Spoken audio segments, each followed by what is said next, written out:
नमस्कार, खटाना बुलेटिन में आप सबका हार्दिक स्वागत है। केदारनाथ के पूर्व विधायक मनोज रावत ने केदारनाथ यात्रा व्यवस्थाओं को लेकर हुए टेंडरों में भारी भ्रष्टाचार और सरकार के मंत्रियों की शह पर जिले से बाहर के लोगों को काम दिए जाने का आरोप लगाया है। पूर्व विधायक मनोज रावत ने कहा, केदार बद्री के लोग केवल गंदगी ढोने के लिए रह गए हैं। उन्होंने कहा, हमारे बच्चों का रोजगार छीना जा रहा है।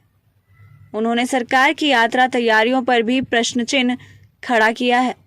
उन्होंने कहा, सरकार बड़ी संख्या में तीर्थयात्रियों के आने का दावा कर रही है, लेकिन कुंड से गुप्तकाशी 10 किलोमीटर पहुंचने में कभी एक दिन का समय लग रहा है, जबकि शौचालयों का निर्माण, रहने की व्यवस्थाएं नहीं की जा सकी हैं।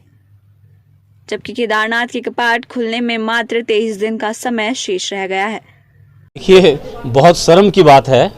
बहुत बड़े ढोल पीटे जा रहे हैं देहरादून से लेकर के दिल्ली तक की यात्रा की ये तैयारियां हैं, और आपने खुद अपने शब्दों में कह दिया कि अगर आपको यात्रा कैसी चलेगी उसकी एक झलक देखनी हो तो आप कुंड से गुप्तकाशी चले जाइए। 10 किलोमीटर का रास्ता पूरा करने में लगभग 1 घंटा लग रहा है, और सड़कों की यह हाल है। मैं तो ये कहूँगा कि चंद्रापुरी से थोड़ा आगे से लेकर के और जो अंतिम पड़ाव है गौरीकुंड, वहाँ तक के सड़कों की यह हाल है कि आप देहरादून से भले ही चंद्रापुरी तक के 4 घंटे में आ जाएं, लेकिन वहाँ से कुंड जाने में आपको यात्रा के समय में 9 से 10 घंटे और कभी कभी एक दिन भी लग रहा है। ये सड़क की बात है। उसके बाद शौचालयों की व्यवस्था देखिए, इतनी बड़ी संख्या में आप दावे कर रहे हैं कि यात्री आ रहे हैं, लेकिन आपके शौचालयों का निर्माण नहीं हुआ है।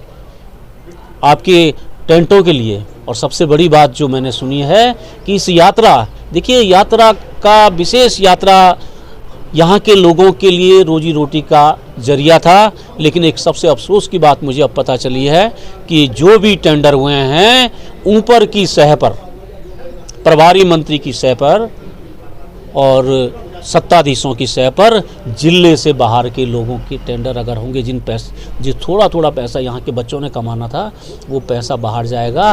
तो यात्रा का मेरा साफ साफ आरोप है कि हम केदार और बद्री के लोग यात्रा की गंदगी को ढोने के लिए रहेंगे और हमारे बच्चों को रोजगार भी नहीं मिलेगा। पूर्व विधायक मनोज रावत ने कहा, सरकार की कथनी और करनी में बहुत बड़ा फर्क है।